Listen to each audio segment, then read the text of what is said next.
I am Gideon. I am 35 years old. Exactly 48 hours after Thanksgiving, during the most critical weekend of the year, I walked away and let my family's multimillion-dollar logistics empire burn straight to the ground. While I was desperately trying to save our collapsing network from total annihilation, my own parents looked me in the eye and told me I was nothing but cheap family labor. They sneered at me, valuing my incompetent younger brother over a decade of my blood, sweat, and tears. But there is one massive thing they did not know. The primary billionaire investor of our company had just secretly handed me the exact legal leverage I needed to completely destroy their hidden buyout plan. And now, the very people who treated me like dirt are the ones begging on their hands and knees. Before I tell you exactly what happened and how I took back everything they stole from me, please hit that like button if you believe in absolute justice. And do not forget to let me know where you are watching from in the comments below. Now, let's go back to the exact moment everything shattered. People always think that the absolute breaking point in a man's life is going to be loud. They assume it involves screaming matches, flipped desks, or a chair thrown through a glass window. But I can tell you from personal experience, my breaking point was the quietest, most completely silent moment of my entire existence. It was exactly 2:14 in the morning on the Friday right after Thanksgiving. Black Friday. For Velocity Logistics, the company I poured my entire youth into, this was the most critical 48-hour window of the entire fiscal year. We were the invisible backbone of the retail industry on the East Coast. If we stopped moving, the retail giants stopped making money.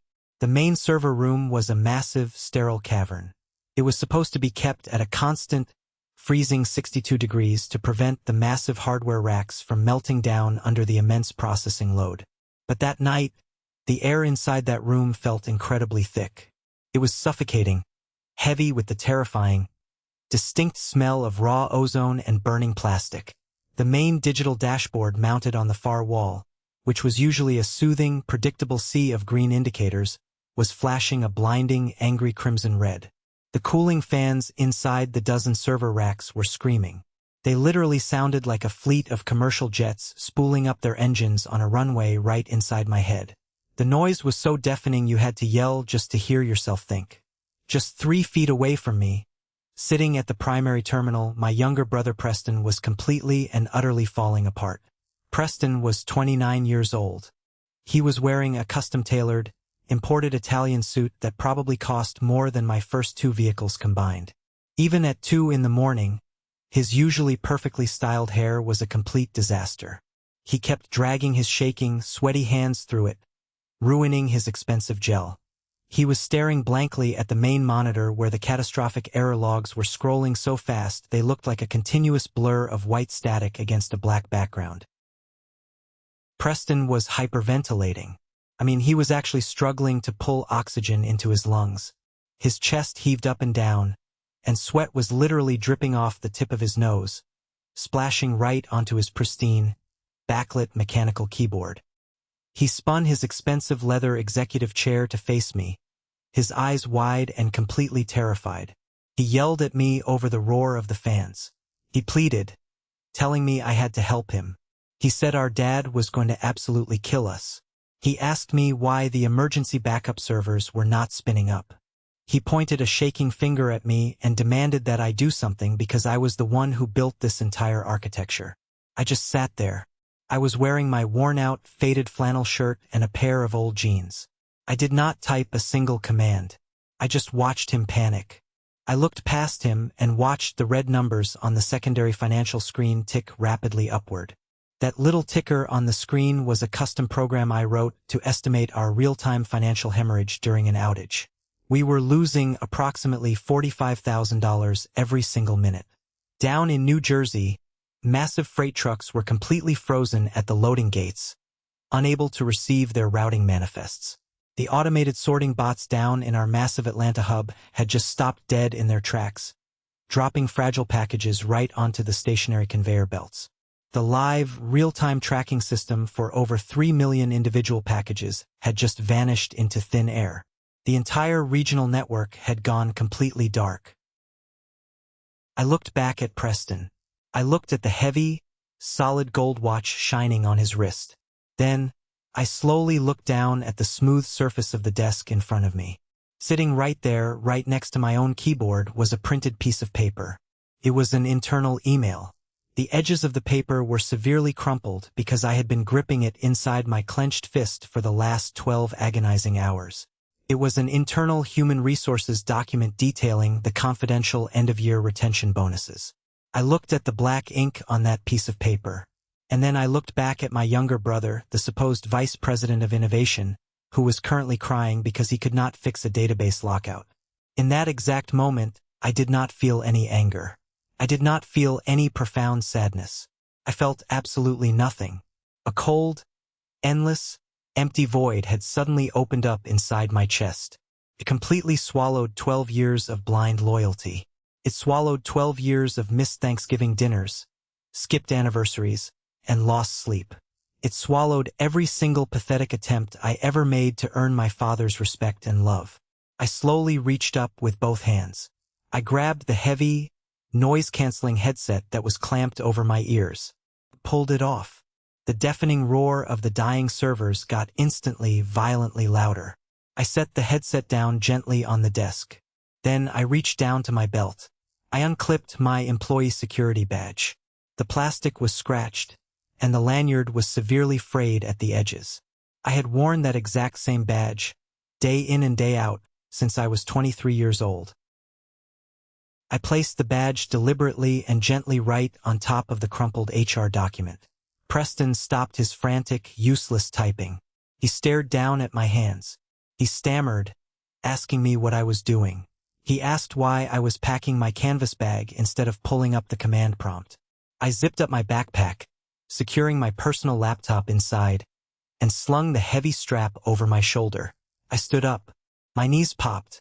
I felt incredibly, deeply tired in my bones, but my mind was sharper and clearer than it had been in a decade. I looked down at him and spoke. My voice sounded completely strange to my own ears. It was dangerously calm. It was completely flat and devoid of any brotherly affection. I told him my shift was over. Preston jumped up from his chair so fast it rolled backward and hit the server rack. He reached out and grabbed my arm tightly. I did not say a word. I just ripped my arm out of his grasp with enough force to make him stumble back. He screamed over the noise, telling me we were in a code black. He yelled that the whole network was down and that our dad would kill us both if we did not fix it immediately. I looked him dead in his terrified eyes. For the first time in his pampered, privileged life, I saw a man who finally realized his executive title, his corner office, and his expensive suit could not save him from reality. I leaned in slightly. I kept my voice low but perfectly clear. I told him he needed to make a correction. I told him our dad would kill him. I stated, as simply as commenting on the weather, that I did not work there anymore. I told him good luck with his innovation, turned my back, and walked away. I pushed my weight against the heavy, fireproof double doors of the server room. I walked past the biometric hand scanners I had installed myself. I walked down the long, empty, fluorescent-lit main hallway of the corporate campus. Behind me, through the thick, soundproof glass, I could still hear the muffled, pathetic sound of Preston screaming my name. I pushed through the front lobby doors and stepped out into the freezing November night air. The parking lot was completely desolate, except for two vehicles. My 10-year-old, beat-up pickup truck, and Preston's brand-new, bright red Ferrari, which was parked illegally right in the middle of the painted fire lane. Before my hand even touched the door handle of my truck, my cell phone started vibrating violently in my jacket pocket. I pulled it out. The bright screen lit up the darkness with my father's name. Victor, the CO. I did not block the number yet. I did not press the red button to reject the call. I just stared at his name for 3 seconds, flipped the small silent switch on the side of the phone, and tossed the device carelessly onto the passenger seat. I climbed into the freezing cab of my truck, turned the key, and started the engine. I put the transmission in gear and drove slowly out of the corporate campus, leaving the flashing red lights of the server room far behind me. I thought the worst part of the nightmare was finally over. I thought leaving was the hardest thing I would ever have to do. I was so incredibly, tragically wrong. to understand the sheer magnitude of what I did that night, to understand why a son would coldly walk away while his own father's empire burned to the ground, you need to understand the relentless, suffocating weight of the 12 years that came before it. This decision to leave was not a sudden impulse. I had not snapped under the pressure of a single bad night. This was the clean, final snap of a heavy steel cable that had been fraying, strand by painful strand, for over a decade. For 12 straight years, I was the absolute ghost in the machine at Velocity Logistics. I was the invisible force that kept the lights on, the trucks moving, and the money flowing. When I first started working for my father, the company was practically nothing. It was not an empire. It was a struggling regional trucking outfit operating out of a single, drafty warehouse that permanently smelled like spilled diesel fuel and cheap, burned coffee. I was exactly 23 years old, fresh out of a local state college with a degree in computer science. I was full of energy and desperate to prove myself. I remember the exact moment my father recruited me.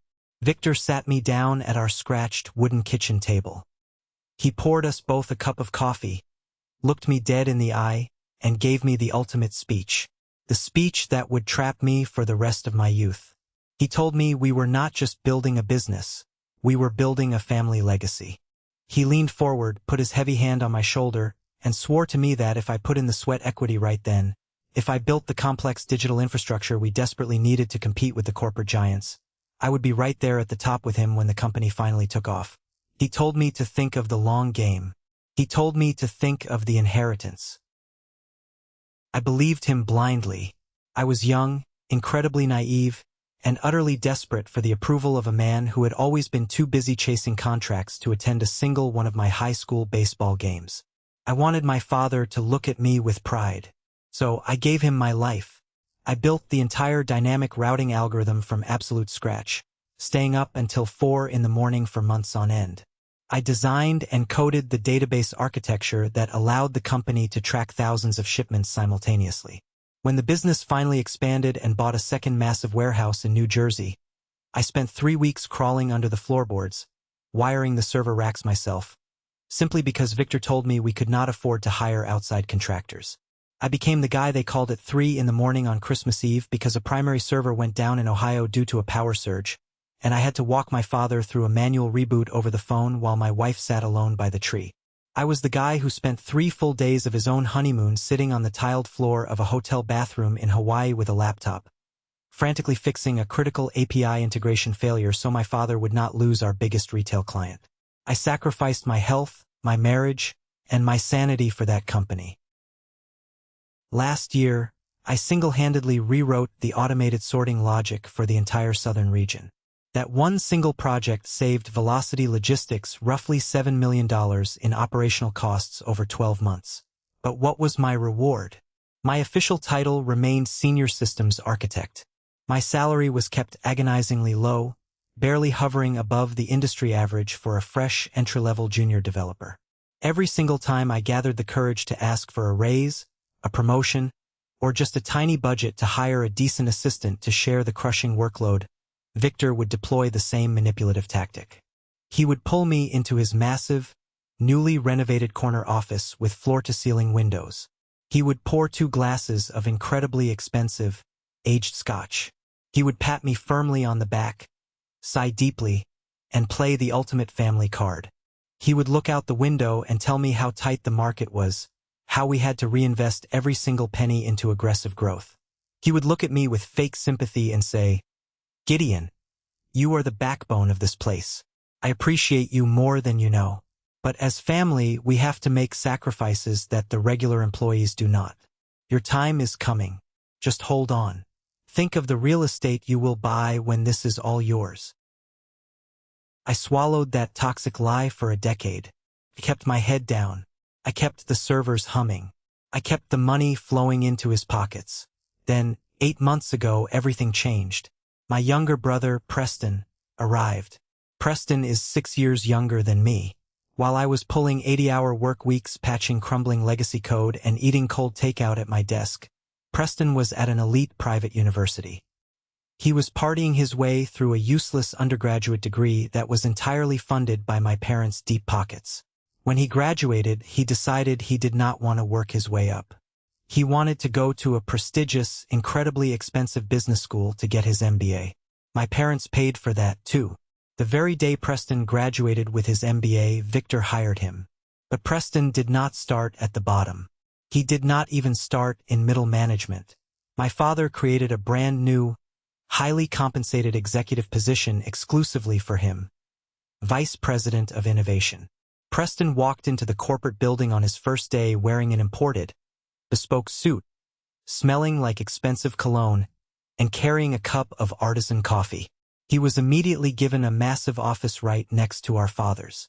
He was handed a platinum corporate credit card with no limit. He was given a massive vehicle allowance that he immediately used to lease a bright red Ferrari. And worst of all, he was given absolute authority over the entire technology division. On paper, my little brother, a kid who possessed absolutely zero technical skills, a kid who had to call the IT help desk just to figure out how to connect his laptop to the wireless printer, was now my direct boss.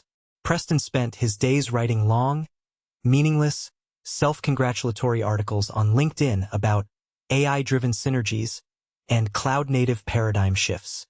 He called mandatory, 2-hour all-hands meetings just to discuss workflow optimization, wasting everyone's time while the actual system strained under the load. I tried my absolute best to ignore the blatant nepotism. I told myself it was just standard corporate politics and that my father would eventually see through the charade. But the disrespect became physically suffocating. 3 months ago, the legacy system I had built years prior started showing terrifying signs of catastrophic strain. The sheer volume of data we were processing daily had vastly outgrown the original architecture. I spent 2 weeks drafting a detailed, 50-page proposal to completely rebuild the core database before the massive holiday rush hit. I took it to Victor. I stood in his office, pleading my case. Victor barely glanced at the first page before tossing it onto his mahogany desk. Preston was sitting in the corner of the office, practicing his putting with a silver golf club. Victor waved his hand dismissively and told me it was far too expensive and required too much operational downtime. Preston stopped putting, chuckled condescendingly, and called me an alarmist. He looked at me, his own brother, and said, "You tech guys always overcomplicate things to justify your massive budgets. Just keep it running, Gideon. Leverage the existing assets. Be a team player." My father echoed him immediately. "Just keep it running. No rebuilds. We don't have the capital to waste on back-end stuff right now." So I did my job. I built a highly complex, incredibly fragile manual override sequence. It was a cheap band-aid on a gaping bullet wound. It required very specific load-balancing commands, typed in an exact syntax, the moment the system volume hit 90% capacity. I documented the process meticulously. I saved it in the emergency procedures folder on the shared network drive. I even printed a physical copy and placed it directly in the center of Preston's pristine desk. But Preston did not read technical documentation. He read self-help books for fake entrepreneurs. Which brings us to yesterday afternoon. Friday, 2 in the afternoon. Exactly 10 hours before the catastrophic crash. The stress inside the corporate building was palpable. The Black Friday shipping volume was already spiking dangerously high. Executive management had been terrified of losing any key personnel during the rush to competing firms. So, earlier that week, my father had loudly announced a strategic retention initiative.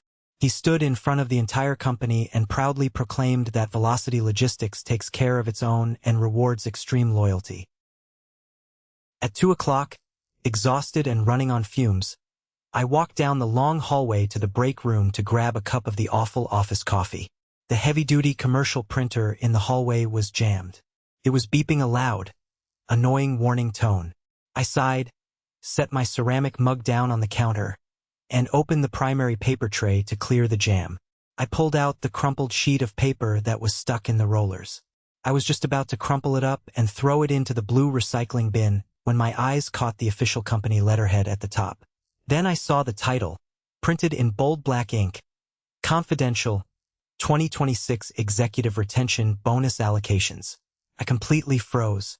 My heart started pounding against my ribs. I looked at the top corner of the paper. It showed the network user who had sent the print job. Oswald, the director of human resources. Oswald was an older, deeply quiet man. He was always observing, always watching.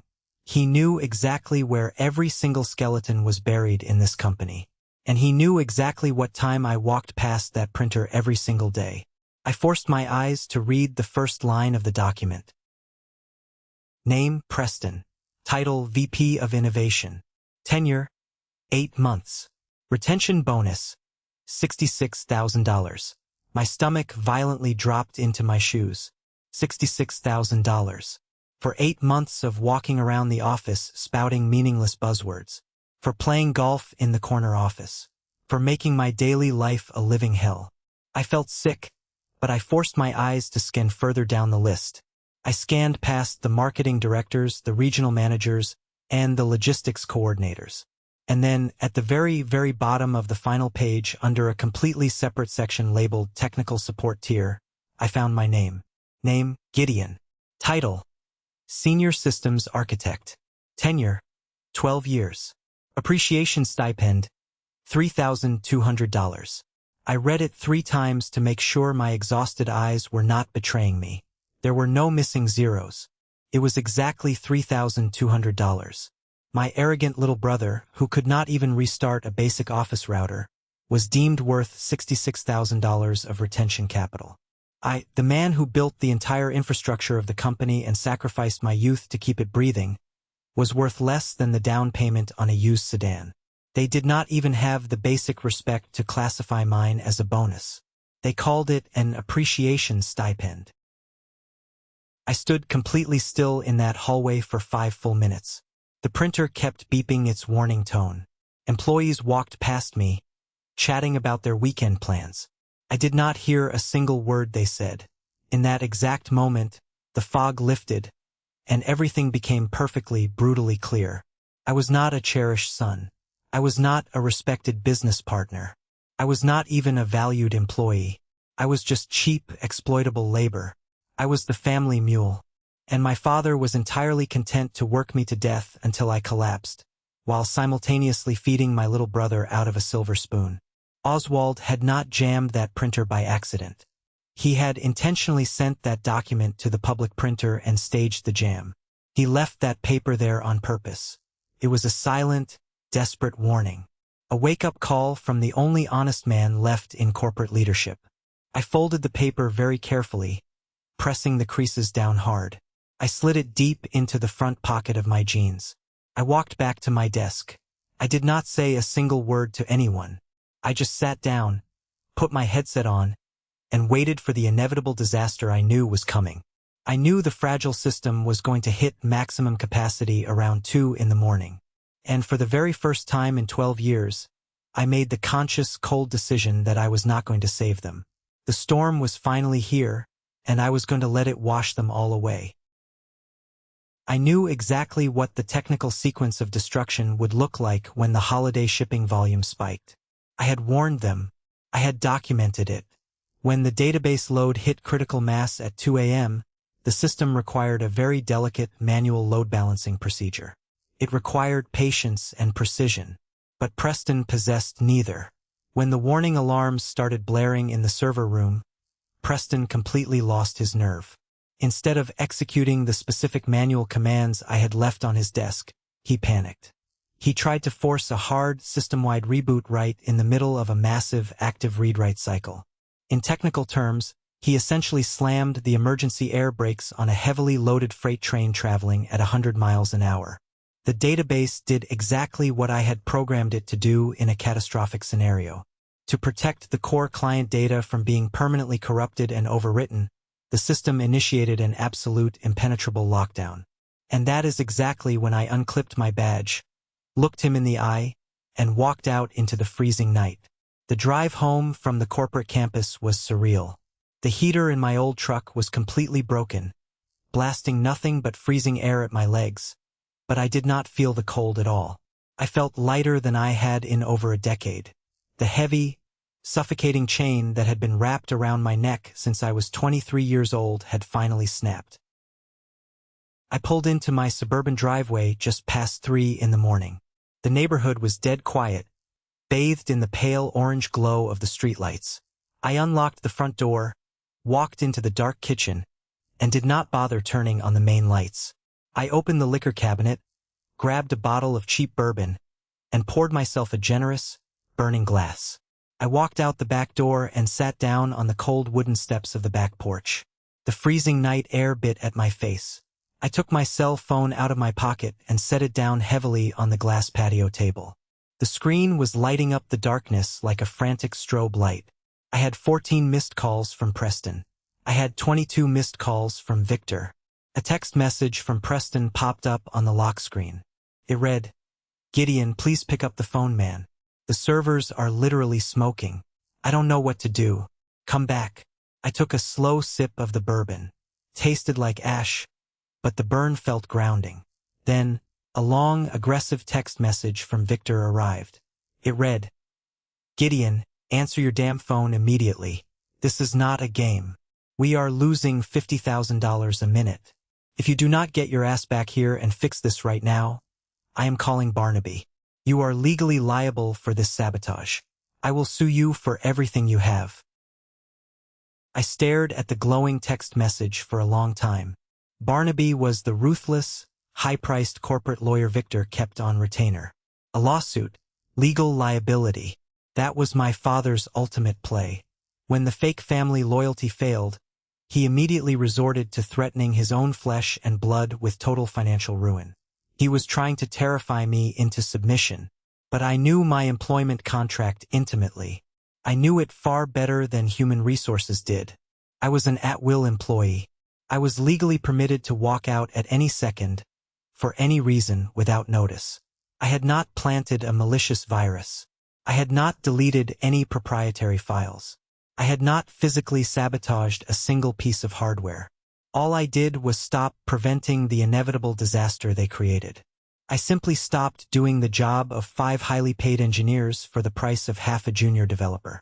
At 4 in the morning, I heard the soft slide of the glass patio door opening behind me. My wife, Clara, stepped out onto the porch. She was wrapping her thick, gray bathrobe tightly around her waist, shivering slightly in the freezing air, rubbing the sleep from her tired eyes. Clara is an absolute saint. She is a woman forged from pure iron and endless patience. She is the woman who sat alone at beautifully set dinner tables on our wedding anniversaries while I was pacing in the hallway on the phone with server hosting companies. She is the woman who watched the stress turn my hair gray, watching me age 10 years in the span of 5. She had endured the crushing weight of my family's demands right alongside me, always offering a soft place to land. She walked up behind me. She looked at the half-empty bottle of cheap bourbon. Then, she looked down at my phone, which was vibrating violently against the glass table again, flashing my father's name for the 23rd time. She walked around the chair and put a warm hand gently on my tense shoulder. She looked at my face in the dim light and asked, her voice incredibly soft, "Did you finally get fired?" I looked up at her tired, beautiful face. I took a deep breath. "Better," I said, my voice barely a whisper. "I quit." Clara did not gasp. She did not panic. She did not ask how we were going to pay the massive mortgage on the house. She did not ask how we were going to afford groceries or the kids' upcoming dental bills. She just calmly pulled out the chair next to me and sat down. I reached into the front pocket of my jeans. I pulled out the folded, crumpled piece of paper I had taken from the jammed printer. I handed it to her without saying a word. Clara unfolded the paper in the pale moonlight. She squinted slightly to read the small black text. She read Preston's name. She read his VP of Innovation title. She read the $66,000 retention bonus. Then her eyes moved down the page. She found my name. She read my title. And she read the $3,200 appreciation stipend. I watched her jaw clench so tightly I thought her teeth might crack. Clara had always been the ultimate peacemaker.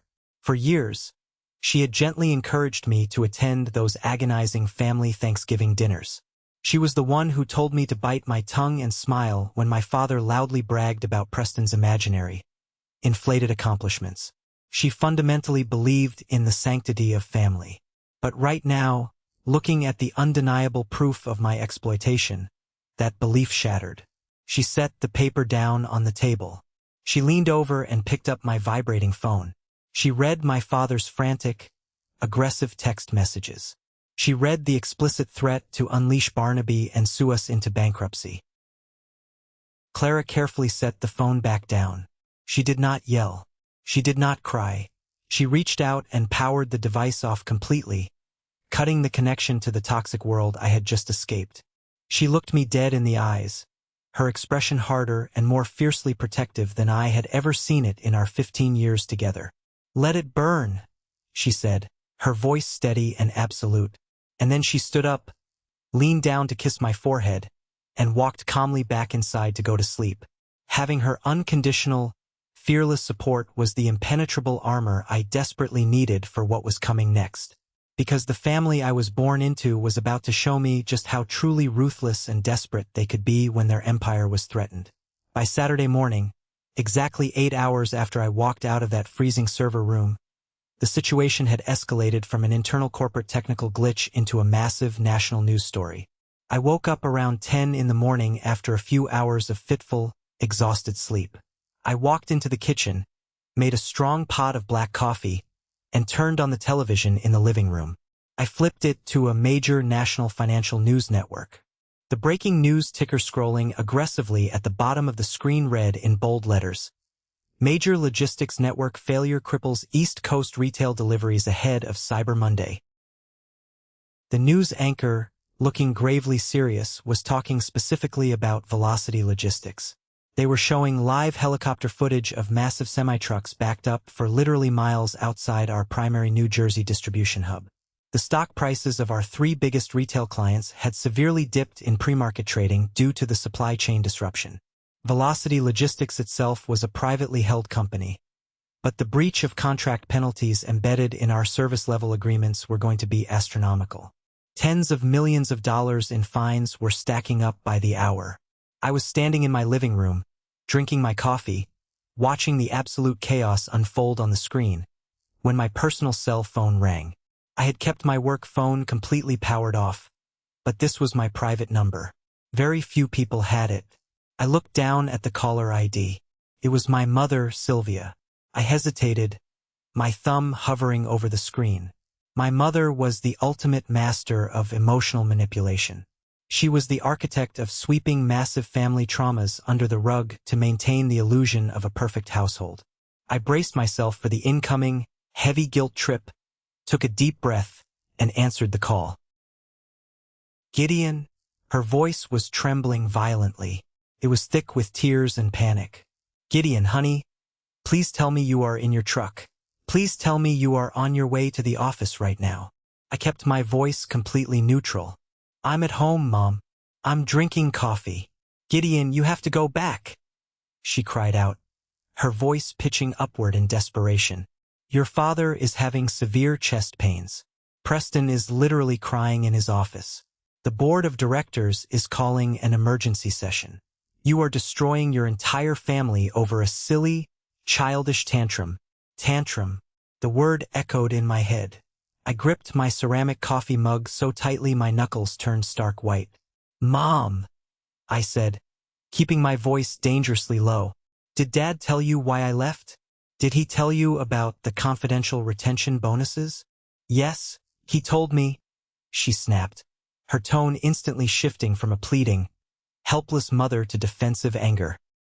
"He told me you found a draft document that wasn't meant for you, and you got your feelings hurt. Gideon, be reasonable for once in your life. Preston has a very important executive image to maintain. He has that massive Ferrari payment every month. He has his country club dues to pay so he can network for your father's business. You and Clara, you live a very simple life. You don't need that kind of money right now. Your father was going to make it up to you at Christmas with a nice gift card." My jaw clenched so hard I felt a sharp pain shoot up into my temples. He gave the guy who completely broke the system 20 times more money than the guy who spent a decade building it. That is not a family, Mom. That is a dictatorship built on my back. I'm done. "You are so incredibly selfish," she screamed through the phone. The sheer volume was shocking. My mother almost never raised her voice. She usually preferred quiet, passive-aggressive remarks. "We sacrificed everything for you. We gave you everything. Do you have any idea what we had to do to get Preston that VP job? Do you know what his elite MBA program cost us?" "I know it cost an absolute fortune," I said coldly. "And I know he didn't earn a single penny of it himself." "You don't know anything," she sobbed angrily.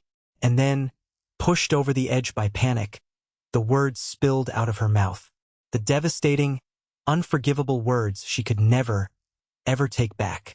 "Where do you think we got the cash for his tuition, Gideon? We didn't have liquid cash available. Your father had to empty the old college fund, the one we originally set up for you and never used. We used the money we specifically promised for your real estate down payment to pay for your brother's degree so he could have a future. And this is how you repay us? By destroying his career." The silence in my kitchen was absolute. I stopped breathing. The air in my lungs literally turned to ice.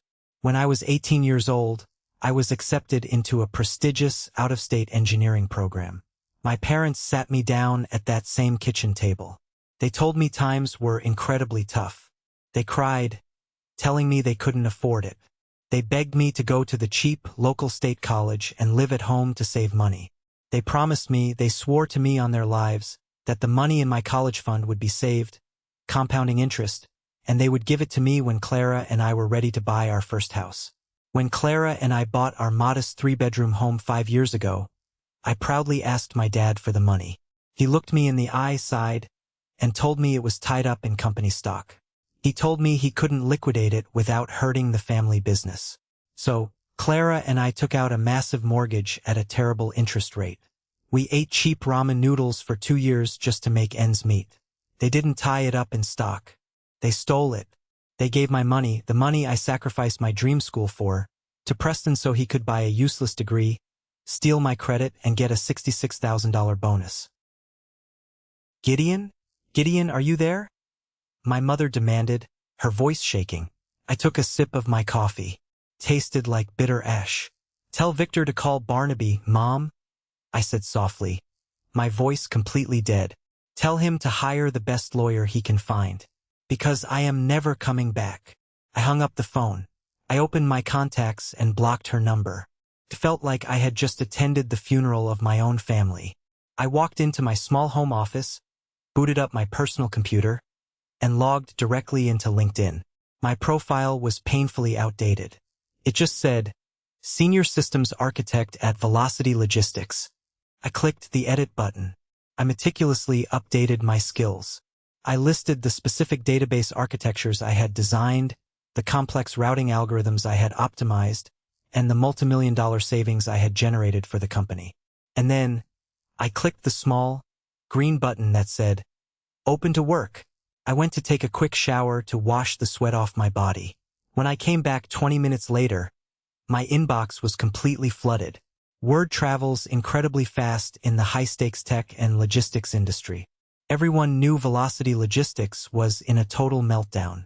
And the smart people in the industry, the aggressive recruiters, the elite headhunters, the rival CTOs, they all knew exactly who I was. They knew Preston was just a useless figurehead. They knew I was the actual architect holding the pillars up. I was reading an interview request from a major competitor offering triple my current salary when my cell phone rang. It was an unknown number with a New York area code. I assumed it was another headhunter, so I answered it. "Gideon, it's Harrison." I sat up completely straight in my chair. Harrison was not a recruiter. Harrison was the ruthless managing partner of a massive private equity firm in Manhattan. He was the primary outside investor in Velocity Logistics. He personally owned 40% of the entire company. "Mr. Harrison," I said cautiously, "if you're calling to tell me to go back and fix the servers, you're wasting your valuable time." Harrison let out a dry, raspy chuckle. "I don't give a damn about your pathetic family drama, Gideon. I'm a numbers guy. And right now, The numbers clearly dictate that Victor and your idiot brother have cost me about $3 million in personal equity over the last 12 hours. They fired me, I lied smoothly. You should talk to the VP of Innovation. Cut the crap, Gideon, Harrison said, his voice turning incredibly cold and sharp. I know exactly what happened. Oswald in HR sent me a secure, encrypted email this morning. I saw the bonus allocations. I know what Victor did to you. I stayed silent. I did not know what play the billionaire investor was making. Let me tell you something your father hasn't told you, Harrison continued, his voice dropping low, revealing the ultimate secret. Victor has been in secret negotiations for the last 4 months. He is trying to sell the entire company to a massive corporate conglomerate out of Texas. My mind raced. Selling the company? He always told me this was a legacy. He said it was for the family inheritance. Victor only cares about Victor, Harrison sneered through the phone. His plan was brilliant in its cruelty. He was going to use the automated systems you built to show a massive artificial profit margin this quarter. Then he was going to finalize the sale in January. He deliberately structured the buyout deal so that the executive board, meaning him and Preston, would get massive golden parachutes and stock payouts. Harrison paused, letting the silence hang. You weren't on the list, Gideon. Once the ink dried, the new Texas owners were going to clean house to cut costs. You were going to be laid off with a standard 2-week severance package. I felt the blood completely drain from my face. It was not just favoritism anymore. It was a calculated, premeditated execution. My father was going to use my life's work to secure millions for himself and his golden child, and then throw me to the corporate wolves. Why are you telling me this? I asked, my voice barely a whisper. Because I absolutely hate losing money, Harrison said bluntly. I invested in Velocity because of the proprietary tech you built. I trusted your engineering, not Victor's golf swing. The Texas buyers are getting spooked by this weekend's crash. If the system isn't completely stable by tomorrow morning, the buyers walk. The company goes bankrupt. Victor loses everything. Preston loses everything. Harrison paused again, making sure I understood the absolute power I now held. Your father is going to call you today, Gideon. He has to. The board of directors is forcing him to. When he does, make him bleed. Harrison hung up the phone. I sat in my quiet office, staring at the blank wall. I was not fighting for the custody of a broken, abusive relationship anymore. Thanks to Harrison, I was fully armed, and I was preparing for a war. I sat in my quiet home office, the only light coming from the faint glow of my dual computer monitors. The house was completely silent, save for the hum of the refrigerator in the kitchen. I took a deep breath, opened my phone settings, and unblocked my father's number. I knew he was going to call. Harrison, the billionaire investor, had promised me that the board of directors was currently holding a metaphorical gun to my father's head. Victor had no choice left. He was out of moves, out of time, and out of lies. I did not have to wait long. Within 3 minutes, the phone vibrated violently against the heavy oak wood of my desk. The screen lit up, Victor. Not Dad. Just Victor. I let it ring once. I let it ring twice. 3 times. 4 times. I wanted him to sweat.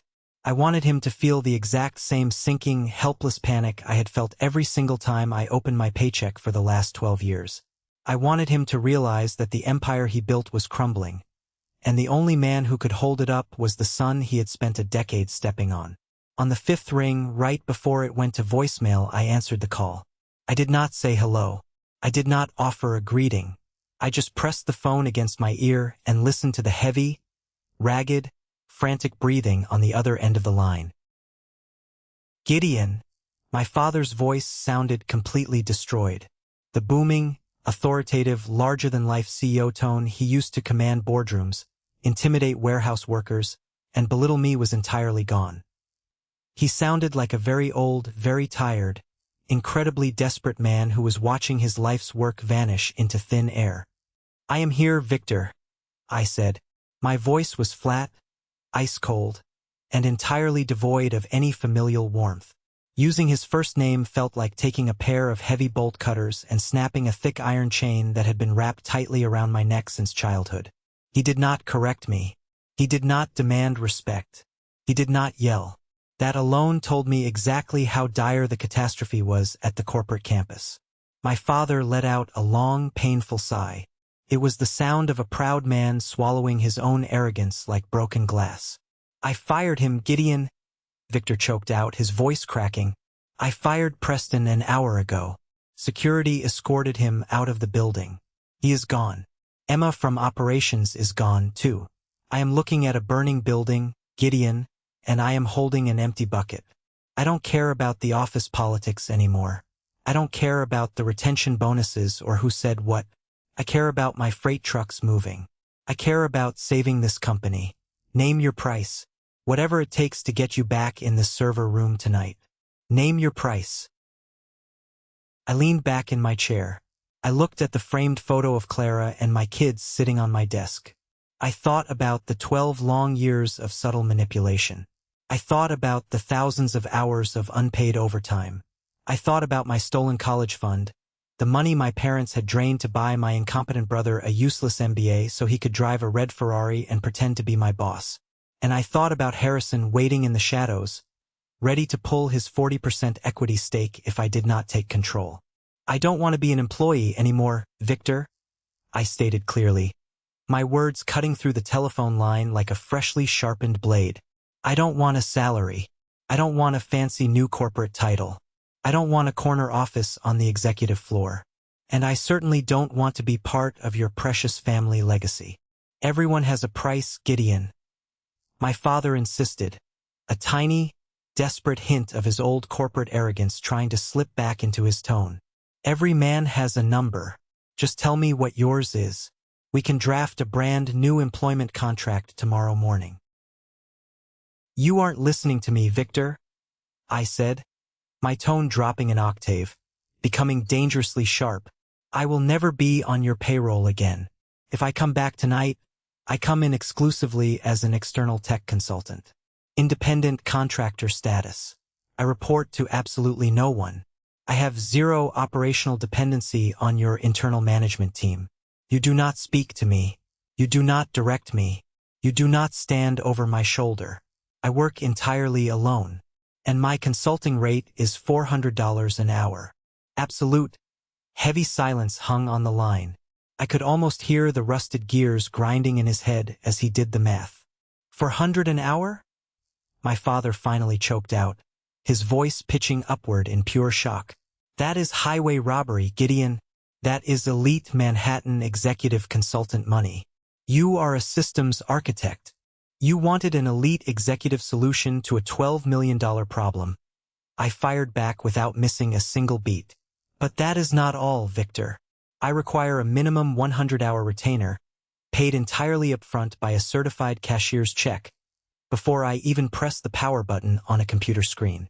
$40,000? Victor shouted, his explosive anger finally breaking through his thick layer of desperation. I heard something heavy slam against his mahogany desk on his end of the line. "You want $40,000 upfront for a few hours of work?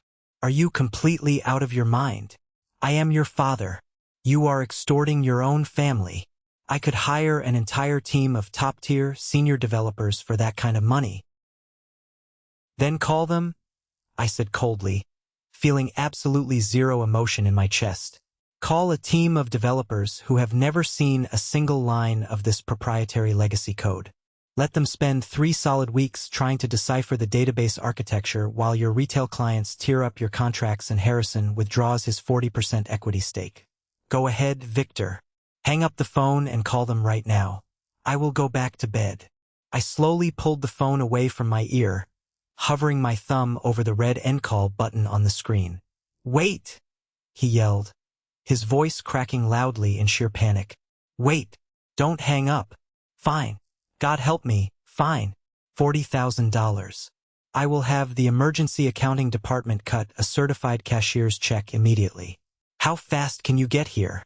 "I will be there in exactly 30 minutes, I said, standing up from my chair and grabbing my jacket. Have that certified check sitting on the front lobby counter. If it is not there, or if it is a standard corporate check that can bounce, I turn around, drive home, and block your number forever. And Victor. What? He snapped, sounding completely defeated. Tell building security to permanently deactivate Preston's badge. If I see his face anywhere inside that building tonight, the deal is off, and you can explain it to the board of directors. I ended the call before he could even reply. I had the absolute upper hand, and we both knew it. I walked out to the kitchen and grabbed my truck keys off the counter. Clara was awake, leaning against the doorway in her robe, holding a warm glass of water. She looked at me, raising an eyebrow in a silent, questioning gesture. I'm going back, I told her, zipping up my leather jacket. But I'm not going back as a loyal, obedient son. And I'm not going back as a cheap employee. I'm going back as a mercenary. Clara smiled, a small, fierce, incredibly proud smile. Take everything they have, she said softly, her eyes gleaming in the dim light. Make them pay for every single minute they stole from you. The drive back to the Velocity Logistics corporate campus felt entirely different from the drive home just 24 hours earlier. The roads were completely empty. A freezing, miserable November rain had started to fall, slicking the black asphalt and reflecting the orange glow of the streetlights. I was not running away anymore. I was walking directly back into the lion's den, but this time, I was the one holding the loaded weapon. I pulled my beat-up pickup truck into the massive corporate parking lot. The first thing I noticed was that Preston's shiny, aggressively red Ferrari was gone from the fire lane. The lot was mostly deserted, save for a dozen scattered cars belonging to the core management team and the graveyard shift IT workers trapped inside this living nightmare. I parked my 10-year-old truck right in the designated CEO parking spot directly next to the front glass doors. I turned off the engine, stepped out into the freezing rain, and walked calmly toward the sliding doors of the main lobby. The overnight security guard, a heavy-set guy named Dexter, who usually spent his shifts watching sports on his phone, was standing rigidly behind the granite counter. He looked at me with wide, completely terrified eyes. Word had clearly spread through the building like wildfire about who had walked out, who was being begged to return, and the ruinous price being paid. Dexter did not say a single word. He swallowed hard, reached under the counter, and slid a thick, sealed white corporate envelope across the smooth granite. I picked it up and ripped it open. Inside was a certified cashier's check, officially drafted from the company's emergency financial reserve. It was made out directly to Gideon for the exact sum of $40,000. I stared at the numbers for a few seconds. It was more money than my father had paid me in an entire year when I first started building his empire. I folded the heavy paper carefully, slid it deep into the front pocket of my jeans, and tapped my old freight security badge against the biometric scanner. The light turned green with a soft, electronic beep. The atmosphere inside the corporate building was physically suffocating. It felt like walking into a massive, fluorescent-lit tomb. The air conditioning was desperately struggling to keep up with the body heat of panicking executives. It smelled like stale pepperoni pizza, burnt coffee, and raw, unfiltered fear. I walked past the glass-walled conference rooms. The blinds were partially drawn, but I could see senior project managers with their heads resting on the tables in utter defeat. I saw junior executives pacing back and forth in the carpeted hallways, yelling frantically into their cell phones, desperately trying to pacify screaming retail clients. The company was bleeding out on the floor, and not a single person in leadership knew how to apply a tourniquet. As I approached the main IT corridor, a young project manager named Derek, a kid who had been hired 3 months ago and always acted like he owned the place, stepped directly into my path. His tie was loosened, his hair was a mess, and his face was red. "Hey you!" Derek barked, aggressively pointing a finger right at my chest. "Are you the tech guy? Where the hell have you been? We need someone in the server room right now. The whole routing table is corrupted." I stopped walking. I did not flinch. I slowly looked down at his pointing finger, and then I raised my eyes to look at his exhausted, frantic face. "Move out of my way, Derek," I said, my voice completely devoid of emotion, cold enough to freeze water. Move out of my way before I decide to turn around, drive home, and let you explain to Victor why the company just filed for bankruptcy. Derek blinked. The aggressive color drained from his face as he realized he had just yelled at the only life raft in the middle of a hurricane. He immediately stepped back, pressing his spine against the wall, his mouth open in silent shock. I pushed through the heavy, fireproof double doors of the main server room. The deafening noise hit me like a physical wall. The cooling fans were still screaming, fighting a losing battle against the heat generated by the panicked, looping system processes. The main dashboard on the far wall was a terrifying, solid block of flashing crimson red. Standing in the center of the room was Timothy. Timothy was a 24-year-old junior systems administrator I had hired a year ago. He was a good kid, smart, hardworking, but incredibly inexperienced. He looked like he was about to burst into tears. He was frantically typing on a terminal, trying to decipher the cascading error logs. When he heard the heavy double doors shut, he spun around. When he saw my face, his shoulders instantly dropped, and he let out a breath that sounded like a sob. "Gideon," Timothy whispered, his voice shaking. "Oh my God. Gideon, I tried. I really tried." But Preston forced a hard system restart during the primary database write cycle. He locked the master index, and then he tried to override the lockout with a brute force script. He corrupted everything. "I know, Timothy," I said gently, walking over to him and placing a reassuring hand on his shoulder. "It's not your fault. You did everything you could." "They're going to fire me?" Timothy choked out, rubbing his bloodshot eyes. "No, they aren't," I replied firm and calm. "Because I am in charge now. Log off the terminal, Timothy. Go to the break room, grab a hot cup of coffee, and go to sleep on the couch. I have this." Timothy did not argue. He logged off, grabbed his jacket, and practically ran out of the room, eager to escape the war zone. I walked over to Preston's former desk. It was completely cleared out. The framed MBA degree, the expensive pens, the leather desk pad, all of it was gone. The only thing left was the printed emergency protocol manual I had written and given to him months ago. It was sitting at the bottom of a plastic trash can, covered in coffee stains. He had not even bothered to open the first page. I sat down at my old, familiar terminal. I plugged in my heavy, noise-canceling headset to block out the roar of the fans. I cracked my knuckles, took a deep, centering breath, and entered a state of pure, surgical focus. The technical fix was not magic. It was not a miracle. It was exactly what I had suspected from the moment Preston panicked. The system had hit the Black Friday volume threshold. Instead of executing the specific manual load balancing commands I had documented, Preston had completely lost his nerve. He had initiated a hard system reboot during an active write cycle, locking the database to protect core client records. Any competent system administrator with a few years of hands-on experience could have spotted the lockout protocol within 10 minutes. But Victor had sidelined competent administrators to hire cheap, buzzword-spouting innovators who only knew how to make pretty PowerPoint presentations. I began typing. My fingers flew across the mechanical keyboard in a rhythmic, relentless pattern. I bypassed the locked primary sectors. I navigated deep into the secondary backup server, a failsafe that Preston did not even know existed because he never bothered to read the architecture maps I drew. I manually isolated the corrupted index files and began the painstaking, delicate process of rebuilding the regional routing tables line by line, command by command. I did not take a break. I did not drink water. I did not check my phone. I was taking custody of my own code, ripping it out of the hands of the ignorant, arrogant people who had abused it.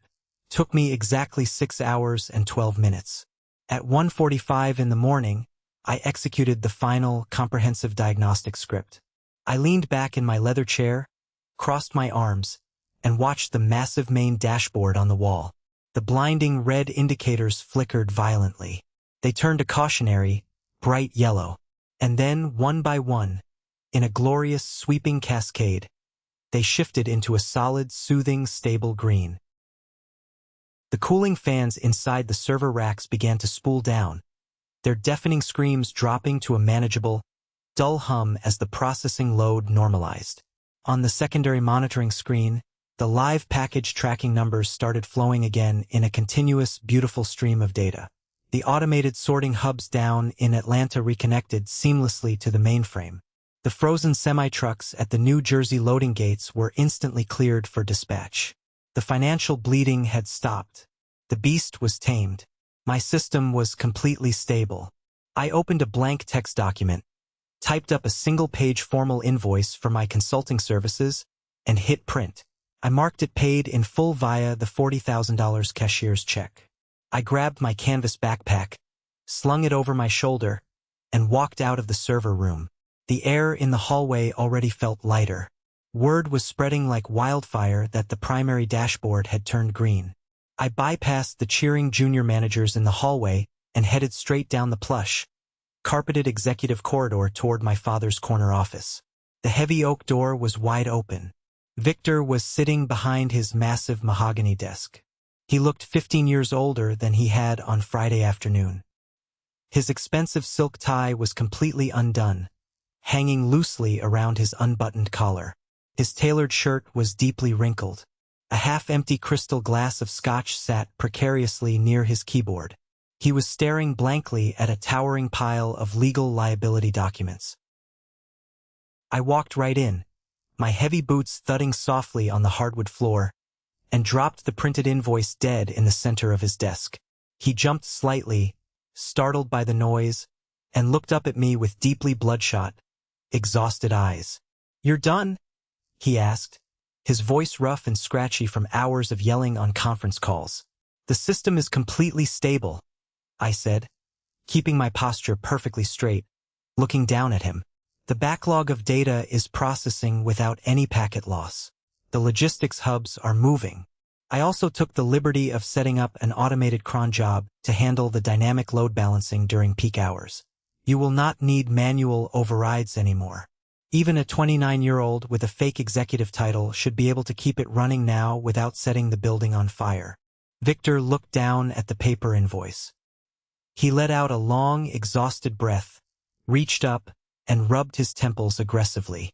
"Gideon, listen to me," he said, trying desperately to summon the ghost of his old paternal authority. He pushed his leather chair back, stood up slowly, and walked around the front of the desk to face me. "I know things got incredibly heated tonight.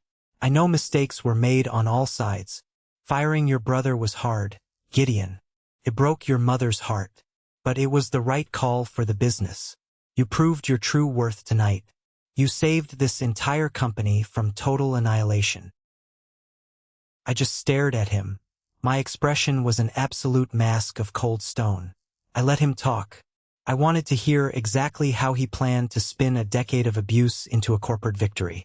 "We are completely restructuring the executive leadership team effective immediately," Victor continued, taking a step closer, adopting his best, most persuasive salesman tone. "I want to offer you the Chief Technology Officer position. Full executive benefits, a corner office on this floor, a base salary of $200,000 a year, plus performance bonuses. We need someone who actually knows what they are doing to lead us into the future. This is your legacy, Gideon. This is what you have been working for all these years." He reached back to his desk, picked up a freshly printed employment contract, and held it out to me like a peace offering. I looked at the piece of paper. I looked at the man who had worked me to the absolute bone, who had stolen my college fund to pamper his favorite child, who had stood by while my mother called me selfish for wanting to be paid fairly. And then I laughed. It was not a bitter laugh. It was not a sarcastic chuckle. It was a genuine, deep, belly laugh that echoed loudly in the large, quiet office. The sheer, unadulterated audacity of the man was almost impressive. He genuinely believed that money and a title could erase a decade of deliberate exploitation. "Mr. CEO," I said, the amusement fading instantly from my face, replaced by a hard, unyielding glare. "You had someone who knew exactly what they were doing for a fraction of that cost. You had an architect who built your entire digital empire from scratch. You had blind, stupid loyalty, and you chose to insult that loyalty. You chose to humiliate me to save a few pennies on the budget, while simultaneously throwing literal gold at a kid who only knew corporate buzzwords. Victor frowned deeply, pulling the contract back slightly. I am trying to fix it, Gideon. I am offering you exactly what you have always wanted. I am giving you the keys to the kingdom. You don't have a talent problem, Victor, I said, my voice cold and sharp as a razor. You have a culture problem. A rotting, deeply toxic corporate culture built entirely on exploitation, greed, and nepotism. You valued empty talk 10 times more than you valued actual, grueling work. You gave Preston a $66,000 bonus for doing nothing, and you gave me a $3,000 stipend for keeping you in business. And I am far too expensive to fix your culture. Victor's face flushed a violent, angry red. The gentle, paternal mask shattered completely, revealing the selfish, dictatorial businessman underneath. You arrogant, ungrateful brat, he spat, pointing a shaking finger directly at my chest. You come in here, extort your own father for $40,000, and then throw a CTO offer right back in my face. After everything I did for you, after everything this family provided. This company is your inheritance. Everything I built, every drop of sweat, was for the family. You are turning your back on your own blood over a stupid bonus check. You are destroying your own future. I felt a cold, hard smile pull at the corners of my mouth. This was it. This was the exact moment Harrison, the billionaire investor, had handed me on a silver platter. It was time to pull the pin on the grenade and drop it at his feet. Inheritance? I asked softly, tilting my head. Is that what we are calling the secret Texas buyout deal, Victor? Victor froze. He froze completely, as if someone had injected ice water directly into his veins. His extended, shaking finger dropped slowly to his side. The angry, violent red color drained out of his face so fast, he looked like a fresh corpse standing in front of his mahogany desk. His mouth opened slightly, but no sound came out. His eyes darted wildly around the room, full of pure, unadulterated terror. Yeah, Victor, I know, I said, taking a deliberate, slow step closer to him, forcing him to back up until his thighs bumped against the edge of his desk. I know all about the secret negotiations. I know about your brilliant plan to artificially inflate the company's valuation using the automated sorting systems I built, just so you could secure a massive sale price from the Texas conglomerate. Victor swallowed hard, his throat dry. Who told you that? He stammered, his voice barely a terrified whisper. That information was strictly confidential. Only the executive board knew. I know about the massive golden parachutes you structured specifically for yourself and Preston, I continued, ignoring his question, leaning in close so he had to look me dead in the eye. And I know that I was not on that list. I know that the moment the ink dried on that deal, I was going to be handed a cardboard box, a security guard escort, and a standard 2-week severance package while you and Preston walked away with tens of millions of dollars of my hard work. Gideon, please, Victor whispered, his hands trembling violently. Harrison told me, I said, dropping the final, devastating bomb. Harrison called me personally yesterday afternoon. He knows all about the Texas buyers. And more importantly, he knows that you lied to him about the stability of the tech infrastructure. He knows your golden boy Preston completely destroyed the network. In fact, Harrison told me he is officially initiating the legal process to pull his entire 40% equity stake from Velocity Logistics by the end of the week. Victor grabbed the heavy edge of his desk with both hands just to keep from physically collapsing onto the floor. His legs literally gave out under him, and he slumped heavily back into his expensive leather executive chair. He looked incredibly small. He looked utterly defeated. The powerful CEO was completely gone, replaced by a broken man surrounded by the wreckage of his own greed. You built this company on my back, Victor, I said, leaning over his desk, planting my hands firmly on the wood to look right into his terrified eyes. You stole the college fund you promised me just to buy Preston a fake degree so he could pretend to be my boss. You treated me like a peasant in your own kingdom. And you were going to sell me out to a Texas conglomerate for a fat retirement check. I tapped my knuckles twice on the solid mahogany wood. The sharp sound cracked like a gunshot in the silent office. There is no inheritance, I told him, my voice dropping to a harsh whisper. There is no family legacy. There is just you, sitting alone in a burning building, waiting for the investors to take whatever money you have left. I fixed your servers tonight so you wouldn't face criminal negligence and breach of contract charges from your retail clients. That is the absolute last thing I will ever do for you. Victor did not speak. He couldn't. He just stared blankly at the floor, his breathing shallow and rapid, his chest heaving. He had lost his company, his most valuable employee, his eldest son, and his pride, all in the span of 48 hours. I turned around, grabbed my canvas backpack from the chair, and walked toward the door. Gideon, he whispered weakly to my back. I did not stop. I did not look back. I walked out of his office, down the brightly lit executive hallway, and left him entirely alone in the darkness of his own making. Let's pause for a moment. Thank you for staying with me this far. You're truly amazing. Please help me by liking the video and commenting the number 1 below so I know you've been here with me until this point. This not only helps more people discover this story, but also lets me know that my experiences mean something to someone. Your support is the greatest motivation for me to keep sharing the rest of this journey. I walked into the massive glass and steel main lobby just as the sun was beginning to rise over the horizon. The sky outside the corporate glass doors was turning a crisp, beautiful shade of autumn purple and brilliant orange. I had the $40,000 certified check sitting safely in my pocket. My muscles ached from the grueling work, and my eyes burned from staring at terminal monitors for 6 hours straight, but my soul felt lighter than air. I had my freedom. As I approached the main exit, the automatic sliding glass doors in my sight, I saw 2 figures sitting on the expensive leather couches in the visitor waiting area. It was my mother, Sylvia, and my brother, Preston. Preston looked absolutely miserable. He was still wearing the same custom Italian suit from Friday night, but it was ruined. The jacket was deeply wrinkled, his tie was gone, and he looked like he had not slept in a week. He was staring blankly at his phone, his face pale and drawn. My mother was sitting right next to him, her hand resting on his arm in a protective, comforting gesture. When they heard the heavy thud of my boots on the marble floor, they both looked up simultaneously.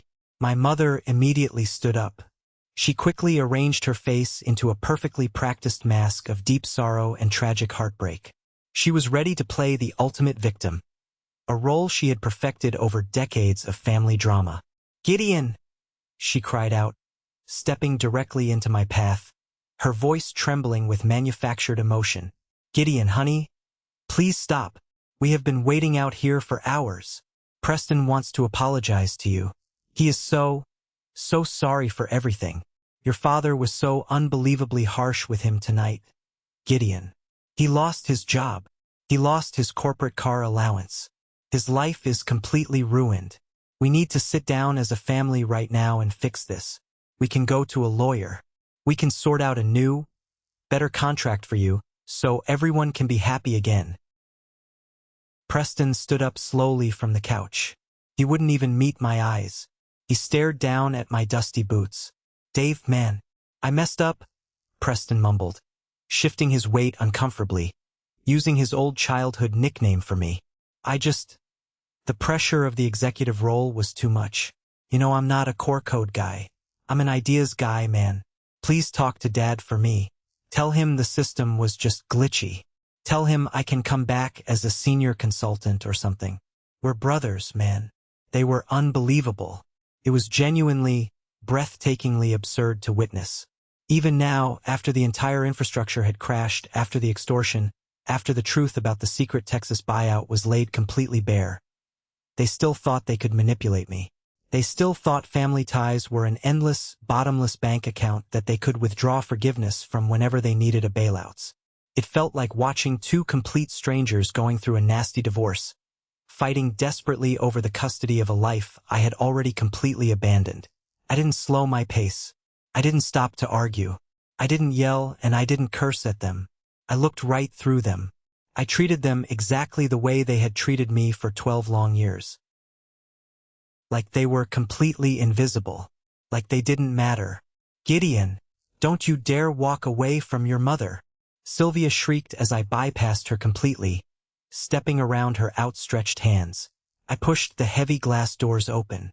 The cold, fresh morning air hit my face, carrying the clean scent of autumn rain and wet asphalt. I walked out to my old, reliable pickup truck. I climbed into the cab, turned the key, started the engine, and drove out of the Velocity Logistics campus for the very last time. I didn't check the rearview mirror once. I just watched the sunrise over the empty highway ahead of me. The next 2 months were, without a single doubt, the best, most peaceful months of my entire adult life. I did not immediately apply for another corporate tech job. I did not want to look at another server rack, read another line of complex code, or deal with another panicked, arrogant manager for a very long time. I took the $40,000 certified check I had forced out of my father, deposited it into our bank account, put half of it directly into my kids' college savings accounts, and used the other half to completely unplug from the corporate world. The very first thing I did was buy a massive truckload of premium cedar lumber. I spent the next 3 weeks out in my backyard, building an intricate 2-story treehouse for my 2 young kids. I spent my days covered in sawdust, hammering nails, measuring angles, and breathing in the sharp, clean smell of fresh pine. I turned off my computer. I deleted LinkedIn from my phone. I didn't read a single line of industry news. I just existed in the physical world with the people who actually loved me. I was present for dinner with Clara every single night at 6 o'clock. I helped my kids with their math homework instead of debugging remote sorting algorithms at 3 in the morning. In late October, once the treehouse was completely finished, Clara and I left the kids with her wonderful parents and took a 2-week trip to Italy. It was the romantic honeymoon we were robbed of 8 years ago. We walked through ancient ruins in Rome, drank heavy red wine on sun-drenched patios overlooking the Mediterranean Sea, and ate handmade pasta until we couldn't move. And for 14 straight days, we made a strict pact. We did not say the words server, latency, retention bonus, or family. We completely purged the toxic corporate poison from our systems. The deep, agonizing emotional wounds from my family's ultimate betrayal slowly turned into strong, painless scars. And eventually, the scars stopped aching altogether. When we got back home to the States in November, my mind was razor-sharp again. The heavy, suffocating fog of corporate burnout was completely gone. I realized something critically important. I still loved the work. I loved solving complex digital puzzles. I just absolutely hated the abusive, greedy people I had been doing it for. I filed the necessary legal paperwork to start my own independent tech consultancy firm. I named it Vanguard Systems. I built a clean, simple website detailing my deep expertise in logistics infrastructure and database optimization. I finally updated my LinkedIn profile to reflect my new status as an independent business owner. I didn't have to spend a single dollar on marketing or advertising. My reputation in the industry had already done all the heavy lifting for me. The story of the Velocity Logistics Black Friday meltdown and the mysterious, highly paid architect who walked away and then charged a fortune to put the fire out had become a minor legend among East Coast tech circles. People knew I was the guy who survived a crashing empire. I got my first major corporate client exactly 3 days after I officially launched the business. My very first client was Winston, the chief executive officer of the largest, most aggressive direct competitor to Velocity Logistics. Winston called me personally on my cell phone. He had heard the rumors. He wanted a complete, top-to-bottom, ruthless audit of his own shipping infrastructure.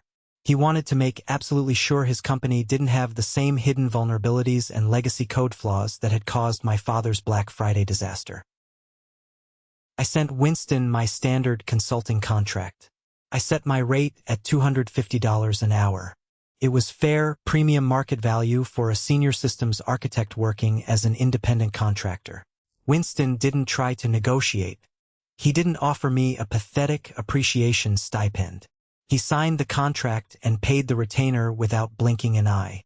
As I integrated into these new industry circles, building my business and securing more high-paying clients, the news about my former family business slowly trickled down to me. The karma was swift, absolute, and completely merciless. Harrison, the billionaire investor, had kept his word. The Monday morning after I fixed the servers, he officially initiated the complex legal process to withdraw his entire 40% equity stake from Velocity Logistics. The sudden, catastrophic financial instability, combined with the loss of their primary tech architect, completely terrified the Texas corporate buyers. They realized the company's inflated valuation was built on a fragile house of cards. They immediately pulled their multimillion-dollar buyout offer off the table and walked away entirely. Without the massive cash injection from the secret sale, and facing severe financial breach of contract penalties from the delayed Black Friday shipments, Velocity Logistics entered a rapid, unstoppable death spiral. Victor desperately tried to hire a new team of expensive corporate developers to replace me, but nobody wanted to touch the undocumented, highly complex legacy code without a massive payout. The system I had carefully patched together began to degrade rapidly without my constant daily maintenance.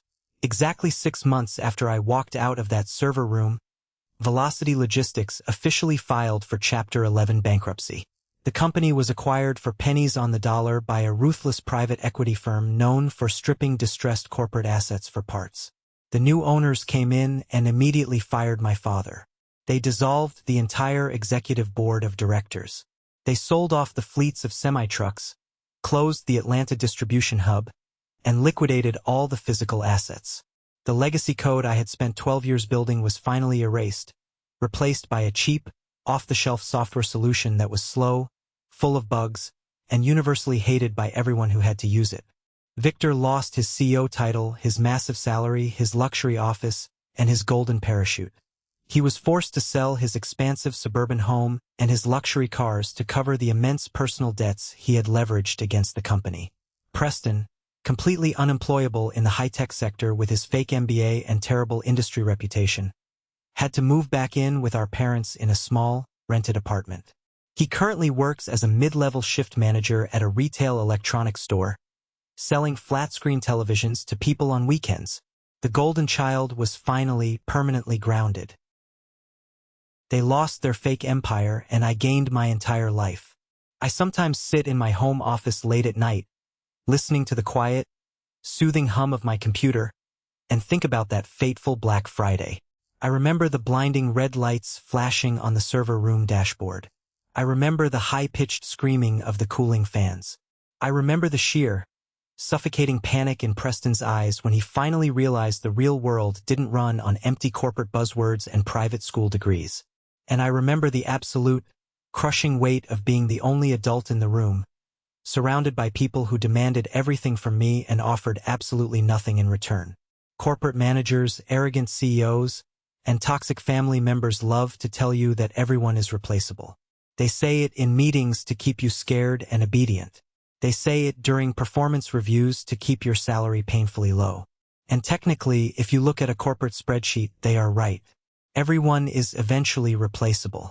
But what they never tell you, what they are terrified for you to figure out, is that the true cost of replacement is not just the salary of the new person they hire to take your desk.